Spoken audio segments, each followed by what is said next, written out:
जय हिंद दोस्तों।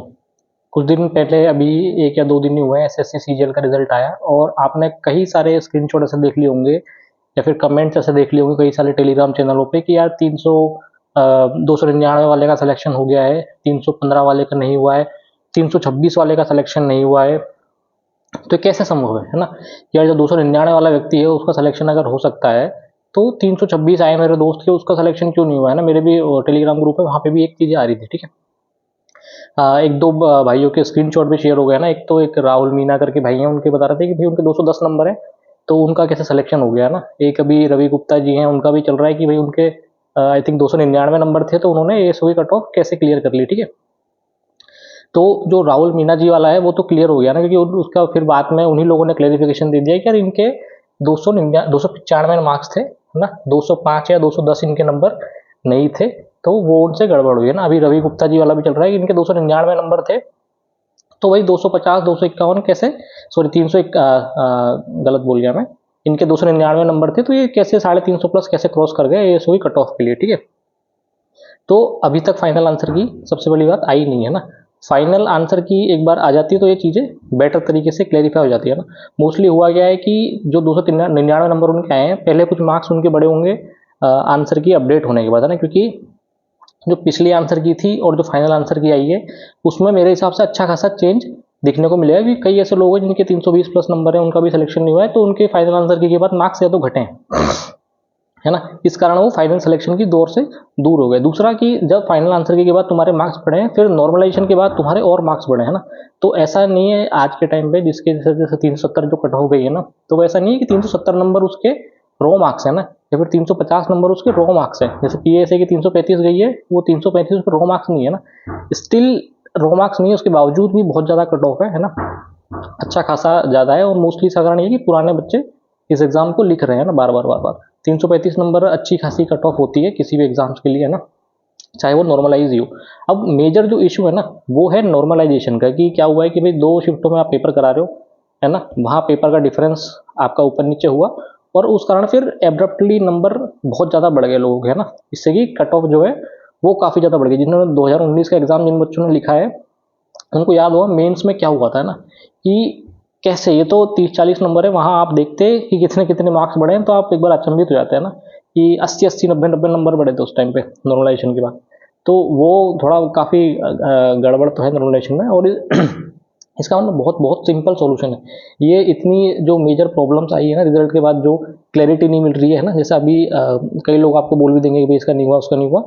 तो अगर ऐसा कोई केस है जिसमें कि मान लो सेम शिफ्ट में किसी व्यक्ति के फाइनल आंसर की बात है ना, पुरानी वाले आंसर की नहीं, फाइनल आंसर की बात, सेम शिफ्ट में दोनों में सेक्शनल स्कोर अगर सेम हो, है ना, और फिर सिमिलर एक स्कोर आ रहा हो और उसके बावजूद एक व्यक्ति का सिलेक्शन हो गया हो और दूसरे का नहीं हुआ, तो फिर गड़बड़ है ना।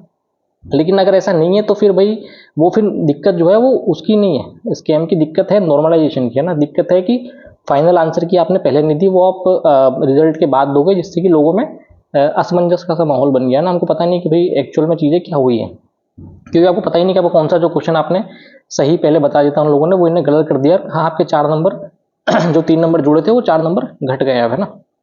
इसका बहुत सिंपल सॉल्यूशन है कि मेंस का पेपर अगर एटलीस्ट एक शिफ्ट में होने लग जाए ना, एक शिफ्ट में पेपर हो जाए, क्योंकि बहुत ज़्यादा लोग देते नहीं मेंस का पेपर, है ना।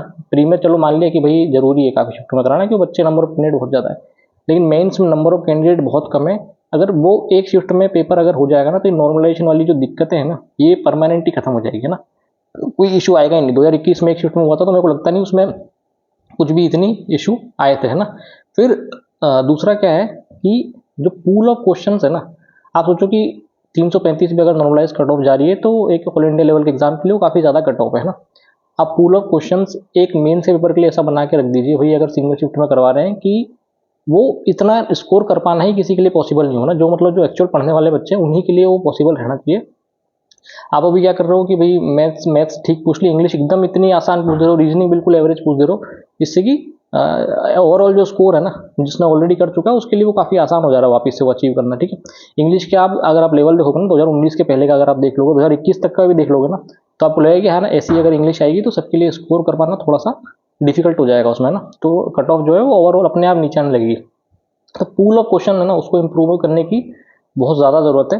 फिर एक चीज़ और रखनी चाहिए कि मान लो अगली बार अगर पेपर टफ आ जाता है ना, तो ये कहना फिर गलत हो जाएगा कि यार ये ग्रुप बी लेवल के एग्जाम के लिए इतना टफ पेपर क्यों बनाते, क्योंकि लोग क्या है कि वो भी कहेंगे ना उस टाइम पे, मान लो टफ पेपर भी आएगा ना, तो ये भी लोग कहना स्टार्ट कर देंगे कि यार ग्रुप बी का एग्जाम है, आप एक तरीके से क्लर्क बना रहे हो, तो उसमें फिर इतना टफ पेपर पूछने की क्या ज़रूरत है, ठीक है। तो वो फिर गलत हो जाएगी, तो वो फिर अपन को उस समय नहीं कहना है अगर पेपर ये लोग एक्चुअल में टफ बना देते हैं तो, ठीक है। तीसरा, एक मेरे को क्या लगता है कि भाई जैसे लक लक वाला बहुत चलता है ना, कि यार लोग जीके में अटेम्प्ट कर लेते हैं चीज़ों को, और जिनका लक चल जाता है उसका सही हो जाता है, जिसका लक नहीं चलता है उसका फिर गड़बड़ हो जाती चीज़ें ना।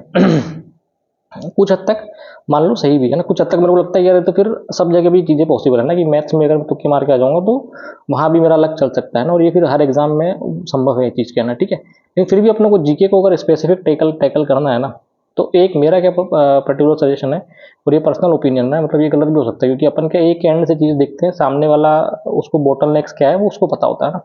अगर आप जीके में लोग तुक्के ज़्यादा अगर आपको लग रहा है कि लगा रहे हैं, तो जीके में अपन क्या कर सकते हैं कि भाई जीके की जो माइनस मार्किंग है ना, उसका वेटेज थोड़ा बढ़ जाए, है ना। जैसे मान लो यहाँ 1/3 कट रहे हैं, बाकी मैथ्स इंग्लिश में रीजनिंग में, तो जीके में वो हाफ कटने लग जाए ना, 50% अगर मार्क्स कटने लग जाए अगर आपका गलत हो रहा है तो आदमी तुक्का अगर लगाए तो उसके पहले वो सोचे, है ना। तो ये चीज़ एक करी जा सकती है, कोई मेरे को लगता नहीं कि नहीं करी जा सकती। बाकी उनका उनका भी ओपिनियन होगा सामने वाली पार्टी का जो एग्ज़ाम कंडक्ट करते हैं, कि भाई कैसे ये करवाना सही है कि नहीं है, क्योंकि उनके बोटलनेक्स में उन्हीं को पता है ना, अपन यहाँ बैठे बैठे ज्ञान दे रहे हैं तो अपने को नहीं पता है कि उनके क्या बोटलनेक्स हैं, ठीक है।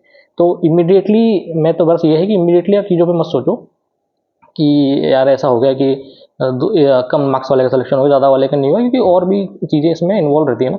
फाइनल आंसर की अगर ये लोग पहले दे देते ना, जब पोस्ट प्रेफरेंस है, ठीक है, पोस्ट प्रेफरेंस से पहले अगर फाइनल आंसर की आ जाती तो क्लैरिटी बेटर रहती है मेरे हिसाब से ना, क्योंकि लोगों को पता होता है कि यार हाँ मेरा एक्चुअल जो स्कोर है वो इतना है, और अब फिर मेरा नॉर्मलाइजेशन हुआ है ना। इन्होंने क्या फाइनल आंसर की दी नहीं, उस चक्कर में इतनी असमंजस फैल गया लोगों में कि यार मेरे तो इतने नंबर आ रहे थे, लोग कैसे कई खुश थे, मान लो किसी के 326 नंबर आए, उसको लग रहा है ये मेरा तो हो गया सिलेक्शन, है ना, उसने तो मिठाइयाँ बांट दी। लेकिन फाइनली जब उसका लिस्ट में नाम नहीं आता है तो फिर सबको दिक्कत होती है ना, सबको बुरा लगता है, तो ये चीज़ थोड़ी गलत है। आप अगर स्कोर फाइनल अगर दे रहे हो, रिजल्ट दे रहे हो, उसके पहले अगर फाइनल आंसर की आ जाएगी तो वो हम आइडिया रहेगा लोगों में ना, जो ये असमंजस की स्थिति पैदा हो जाती है ना कि यार क्या हुआ, वो फिर उससे खत्म हो जाएगी। तो ये बहुत सिंपल चीज़ें हैं, फॉर एग्जाम्पल सिंगल शिफ्ट में एग्जाम करवा लेना, है ना, फाइनल आंसर की पहले दे देना पोस्ट प्रेफरेंस से। फिर ये है कि जीके में आप चाहो तो आप कर सकते हो, है ना, आपको अगर ऐसा लग रहा है तो ये सिंपल चीज़ें हैं, इनको अगर एक अच्छा पूल ऑफ क्वेश्चंस रखना है जिससे कि अच्छे क्वेश्चन आए, एग्जाम का एक लेवल मेंटेन रहे, बहुत सिंपल सिंपल चीज़ें अगर ये भी अगर कर देंगे ना, तो मोस्टली 80-90% जो प्रॉब्लम्स हैं वो सॉल्व हो जाएंगे एग्जाम्स के लिए ना। अगर ये अपन नहीं करेंगे तो फिर पता नहीं क्या सोल्यूशन है ना। और मेरे को लगता है कि अगर कोई टीचर ऐसे हैं जो इन चीज़ों से एग्री कर रहे हैं, है ना, तो वो फिर इन बात को आगे उठाएं, क्योंकि ये चैनल का ये बहुत छोटा चैनल है और अपन चीज़ें बोल भी बहुत लिमिटेड बातें हैं ना, तो वो उनको अच्छे से रखें, जिससे कि जो कमीशन है वो देखे कि हाँ यार चीज़ें करने लायक हैं कि नहीं है, जिससे कि हर साल क्या बच्चे परेशान होते हैं सिमिलर चीज़ों के लिए, तो वो कम से कम एटलीस्ट बंद हो, है ना। क्योंकि इस एग्ज़ाम को कौन लोग देते हैं, इस एग्ज़ाम को एवरेज लोग देते हैं ना, जिनकी भाई इतनी इनकम है नहीं। जो सोचो ना, आप इस एग्ज़ाम को क्लियर करने के बाद हमको कितने रुपये मिलेंगे, 70,000 रुपये सैलरी बनेगी। 70,000 रुपये आज की डेट में कोई बहुत बड़ी सैलरी नहीं है। तो एक एवरेज मिडिल क्लास बंदा है, फिर जो लोअर मिडिल क्लास है, फिर जो पुअर क्लास कैटेगरी से आ रहा है, वो लोग इस एग्ज़ाम को दे रहे हैं। अब वो बंदा यार उसको इस एग्ज़ाम के लिए इतना परेशान करना मेरे हिसाब से ठीक नहीं है। और एक सिंगल एग्ज़ाम 1 लाख लोगों का करवा पाना इतनी कोई बड़ी बात नहीं है ना। एक शिफ्ट में एग्ज़ाम हो सकते हैं, होते हैं, कई जगह करवाए जाते हैं, और मेरे ख्याल से आप भी करवा सकते हो ना। प्री का तो चलो ठीक है, लेकिन मेंस का तो ईज़िली पॉसिबल है करवाना। तो यही है इसमें तो, ठीक है। तो बहुत ज़्यादा ऐसे परेशान मत हो जाओ कि यार ये तो बहुत गड़बड़ हो गई। वो जब तक फाइनल आंसर की आएगी नहीं तब तक एक्चुअल चीज़ें क्या है वो पता चलेंगी नहीं, ठीक है।